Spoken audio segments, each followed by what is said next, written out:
송나라 구양수라는 분이 있는데 당송팔대가라고 해가지고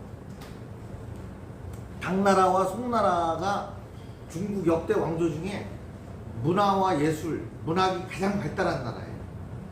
당과 송이. 그래서 당과 송에서 활동했던 8명의 유명한 시인, 학자를 당송팔대가라고 해요. 근데 그 중에 구양수라는 아주 유명한 학자가 있어요. 저도 아이들 이름을 당송팔대가 이름을 한자씩 따다가 지었어요. 돌림자에다가 이렇게 하나씩. 근데 이 구양수라는 분이 이제 그 글쓰기는 이렇게 하는 거다라는 이제 말을 남겼는데 딱 이거예요. 이거 외에는 방법이 없다. 네. 자, 따라하셔요. 다독, 다작, 다상냥. 네. 다독, 다작, 다상냥. 다독 뭐예요? 많이 읽으라는 거야. 남이 쓴 걸. 다작, 많이 써보라는 거예요. 연습을 자꾸 해서 써보고 누가 더 잘 쓰는 사람이 한번 봐주고, 그리고 쓰다 보면 자기가 느끼기도 해요. 더 잘 쓰는 쪽도. 요거는 이제 뭐예요? 이게 어디 보니까 신문에 다상냥이 저게 이제 장사상자잖아요. 저거에 자전을 찾아보면 1, 2, 3, 4 네 번째 뜻의 헤아리다라는 뜻이 있어요. 장사상자가 1번이고 상나라 상자가 2번이고 헤아리다라는 뜻이 있어요. 여기서는 헤아리다라는 뜻이에요. 이것도 헤아릴 양자. 많이 생각. 그러니까 다 많이 생각하라는 거예요. 근데 어느 신문에 이거를 상자를 생각상자로 이렇게 나무 서루상 밑에 마음숫자 쓰는 생각상자로 해서 다 상냥이라고 써서 내가 딱 전화를 했잖아요. 그저 아닐걸요? 그랬더니 찾아보고 전화 드릴게요. 그랬더니 선생님 말이 맞네요. 그렇게 했던 기억이 있어요. 그래서 내가 하는데 이 구양수 선생이 아주 글의 달인이거든. 정말 당송문학의 8대가 중에 한 분이신데 이분이 그랬어요. 다독, 다작, 다상냥. 많이 읽어라. 많이 써봐라. 평소에 많이 생각을 해라. 평소에 멍하고 다니다가 글 쓴다고 쓰는 게 아니다. 평소에 생각했던 걸 모아놓고 이게 안 되면 어떻게 하는 거예요? 메모하라는 거죠. 적어놓으라는 거죠. 메모와 관련해서 다산 선생이 굉장히 중요한 말을 하셨죠. 둔필승총이다. 둔한 부시, 승, 이긴다. 총명함을 이긴다. 머리가 아무리 좋은 것도 붓으로 메모하는 것을 못 당한다. 이 소리예요. 그래서 좋은 글을 쓰고 싶으면 늘 메모하는 습관이 있어요. 좋은 소재, 좋은 표현, 내가 몰랐던 단어, 이런 것들을 늘 메모하는 습관. 그래서 이걸 내 것으로 내면화시키는 이게 있어야 글을 잘 쓴다는 거예요. 자, 이게 책자예요. 한자로 책자. 이게 옛날에 책이 종이를 생각하시면 안 돼요. 옛날 책은 뭐였어요? 대나무를 종이가 발명된 건 후한 시대예요. 그러니까 서기 한 100몇 년, 200몇 년 그때예요. 그러니까 그 전에 기원 전 사람들은 논어부터 시작해서 모든 책이 다 뭐예요? 논어, 맹자 이런 거 다 죽간에다 쓴 거거든요. 대나무 또는 일반 나무를 얇게 가공을 해서 거기다가 쓰고 그걸 김밥 말 때 그 발처럼 치렁치렁 엮어서 뚫뚫뚫뚫 말아서 이런 형태로 생겼던 거죠. 그래서 이게 책자예요. 책의 의미를 갖고 있는 책자, 전자. 전자는 뭐예요? 법전. 사전, 법전 이런 거 할 때 전자 쓰잖아요. 이거 뭐예요? 굉장히 굵은 책. 그리고 굉장히 시스템화된 체계적인 책. 1조, 2조, 3조, 4조, 뭐 1조 2항 뭐 이렇게 숫자화되어 있고, 사전도 뭐 가나다 순, ABC 순, 뭐 부스 순 이런 식으로 그렇게 되어 있는 책을 전이라고 하죠. 이거 뭐 아유 안 보여. 깜짝 놀라시지. 지금 이게 불이 너무 강해서 안 보여. 책 편자, 집, 무슨 집, 책이 소년 청소년 문학전집 하면 한 권이 아니라 보통 책이 이렇게 1권, 2권, 3권에서 모아져 있다라는 거죠. 전집 뭐 이런 거. 전은 뭐예요? 홍길동전, 춘향전, 양반전. 전은 뭐예요? 누구 특정 인물의 일대기를 기술했다는 거죠. 책은 책인데. 그 다음에 경은 뭐예요? 경서. 그렇지, 경서를 얘기하는 거죠. 대개 종교서적이죠. 성경, 불경, 사서삼경, 꾸란경. 시경. 그렇죠. 그러니까 시경도 사서삼경에 들어가는 거예요. 논어맹자, 대학중용, 얘기춘추, 시경, 서경, 역경. 이걸 사서오경이라고 그러죠. 이게 유교의 경전이에요. 성경의 기독교의 성경하고 똑같은 거예요. 이런 경은 뭐냐면 성인의 말씀을 경이라고 해요. 성인의 말씀. 동서고금의 진리를 담은 책. 아까 얘기했듯이 2000년 전에도 옳다. 지금도 옳다. 앞으로도 옳다. 동양에서도 맞네. 서양 사람들도 그려 맞아. 일본 사람도 중국 사람도 한국 사람도 이게 소위 말해서 진리다.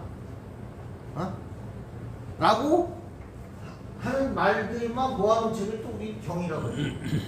책 중에 책을 최고의 경지에 있는 책을 경이라고 합니다. 똑같은 책인데도 이렇게 의미가 많아요. 그러니까 이 책이라는 의미의 책 석자도 있고요. 뭐 이런 식으로 엄청나게 많은 엄청나게 많은 글자들이 있는데 이건 첩자, 수첩이나 화첩 이런 걸 얘기해요.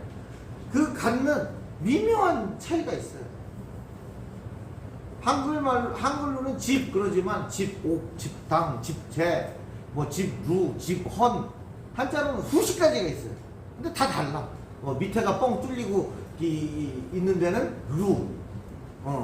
이게 아담하게 서놓고 경치 좋은데 관망하는 데는 정. 그죠? 그 다음에 이제 공부하는 데는 재. 큰 집은 관. 영화관, 영빈관, 무슨 도서관을. 큰 집은 관. 뭐 이런 식으로 다 달라요. 근데 한글로는 집. 그러니까 한자 공부를 하면 그런 처음에는 몰라요. 근데 하다 보면 자기도 모르는 사이에 요럴 때 똑같은 집이라도 관자를 쓰는구나. 이렇게 이제 느껴져요. 자, 똑같은 배예요. 한글로는 그냥 배예요. 조그마한 배도 배. 무지하게 큰 배도 배. 그런데 이게 뭐죠? 배? 배주자. 이거는요. 배선. 이거는 배함. 다 한글로는 배주, 배선, 배함이에요. 그런데 괜히 똑같은 배를 글자를 잔뜩 만들어 놓고 쓰는 게 아니에요. 이력편주에 할 때 이 아주 조그마한 나룻배를 주라고. 송창식 노래도 이력편주에 이마음 기억이다. 이력편주. 하나의 가랑이 같은 조그마한 배를 띄워놓고 보여요. 그 다음에 우리가 웬만한 배는 선이라고 해요. 선. 연락선, 뭐, 쾌속선, 선. 중형급. 함은 무지하게 큰 배. 특히 전투하는 배를 함이라고 하죠. 어휘 공부를 계속 하다 보면 자기도 모르는 사이에 이 글자들이 갖는 미묘한 뉘앙스.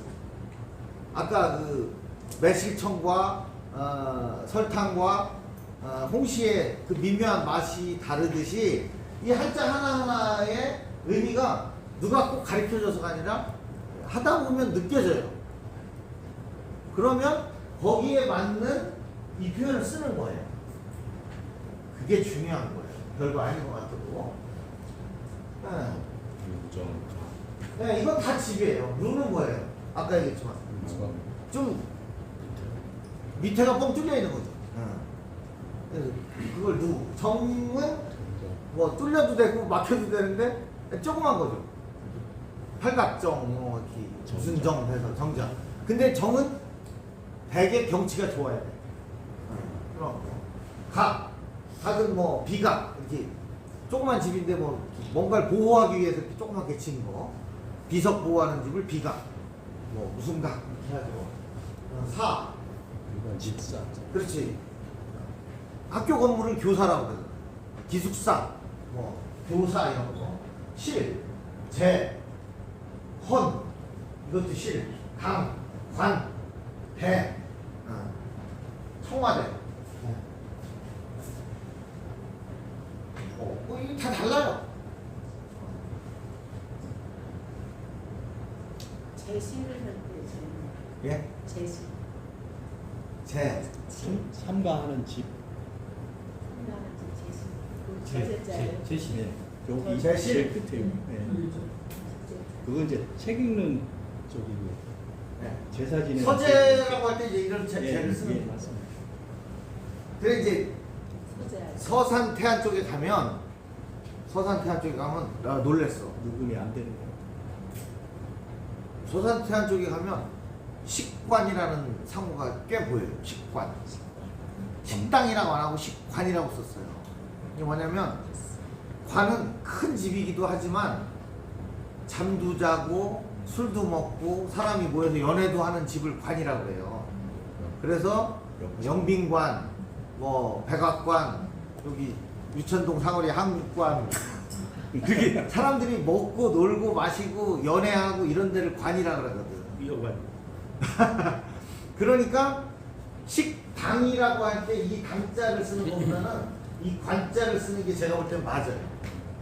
그래서 거기 가면 식관이라는 단어를 상호를 많이 봤어요. 그래서 내가 야 여기 사람들 여기 가령 이 동네에 좀 뭘 좀 아는 어른이 한 명 있어가지고 그 어른이 상호를 이렇게 져줬거나 아니면 식당을 야마 그건 틀리다 식관으로 바꿔라라고 했거나 했지 않았을까 하는 생각을 한 거예요.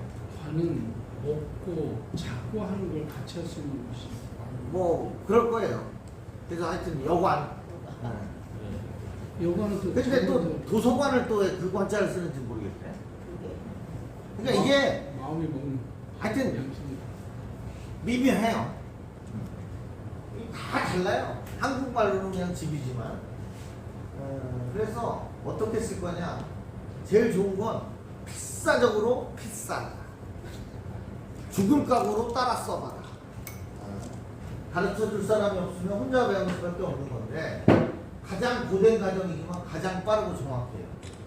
무작정 좋은 글을 따라 써요. 같은 글을 반복해서 쓰면서 베껴 쓰고 외워 쓰는 거예요. 한 권을 통째로 베끼면 누구나 술술 그리실 정도 같아요. 그분들 있잖아요. 성경 막 이렇게 베껴 쓰는 분들. 근데 저는 조금 염려스러운 게 성경은 번역서잖아요. 그리고 이제 고대어고. 그냥 저도 몇 줄 읽어봤는데 논리적으로 이렇게 착착착착 와닿지가 않아.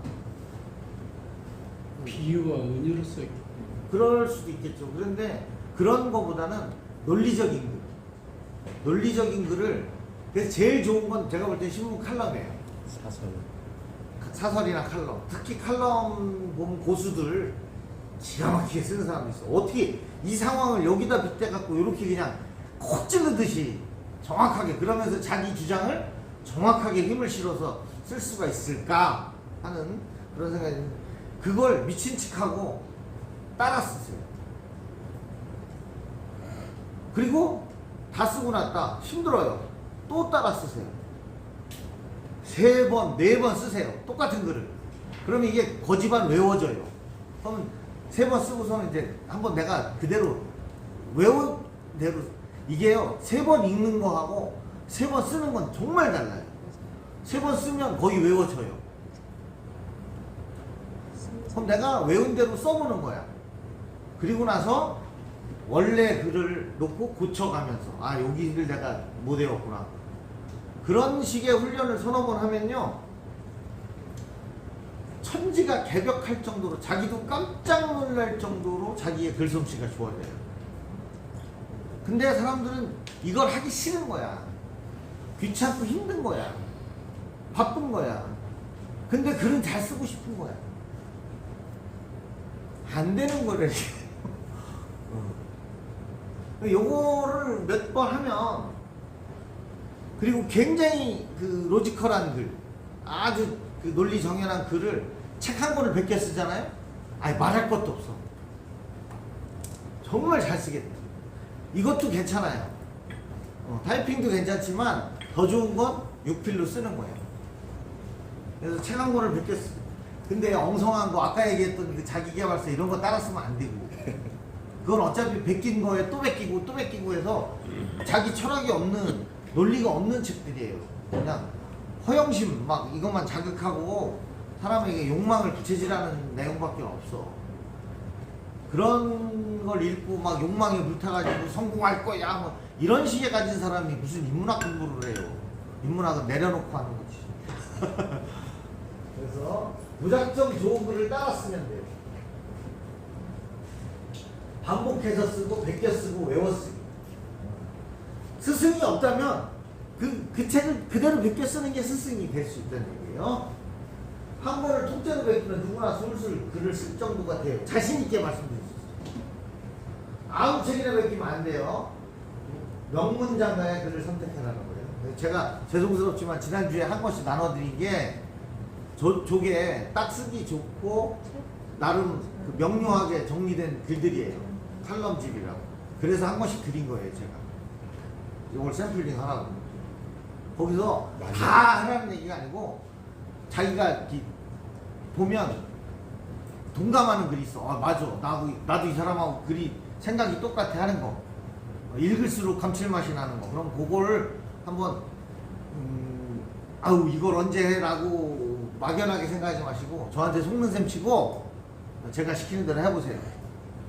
어마무시한 이 속도로 글쓰기 실력이 늘어날 겁니다.